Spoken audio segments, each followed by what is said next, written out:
Umabot sa halos 7 milyong pisong halaga ng hinihinalang shabu na nakumpiska sa isang matagumpay na buy-bust operation na ikinasa ng mga otoridad sa lalawigan ng Bohol.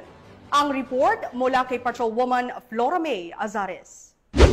Aabot sa halos 7 milyong halaga ng pinaghihinalaang shabu ang nasabat ng kapulisan mula sa isang lalaki na target sa buy-bust operation na isinagawa sa Purok 5 proper, Barangay Dampas, Tagbilaran City, Bohol, noong ika-24 ng Hulyo ng taong kasalukuyan.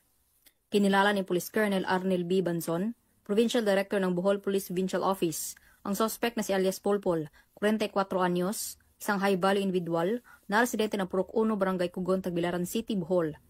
Dakong alas 11 ng gabi nang isinagawa ang buy-bust operation na pinagsanib ng pwersa ng operatiba ng Provincial Drug Enforcement Unit, Provincial Intelligence Unit, Tagbilaran City Police Station at PIDEA Bohol na naging dahilan sa pagkakaaresto ng suspect. Nakuha mula sa suspect ang nasa 1,025 gramo na pinaghihinalaang shabu na may standard drug price na 6,970,000 pesos. Bukod sa droga, nakuha din mula sa operasyon ng isang Android cellphone, sling bag, Honda Wave na motor at buy-bust money. Mahaharap ang suspect sa kasong paglabag sa Section 5 at 11, Article 2 ng RA 9165 o Comprehensive Dangerous Drugs Act of 2002.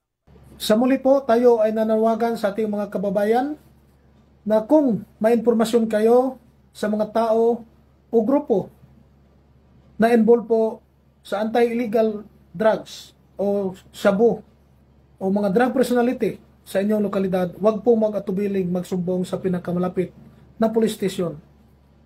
At pwede po tayong mag-dial din po sa 911 kung gusto niyo pong may-responde ang isang krimen.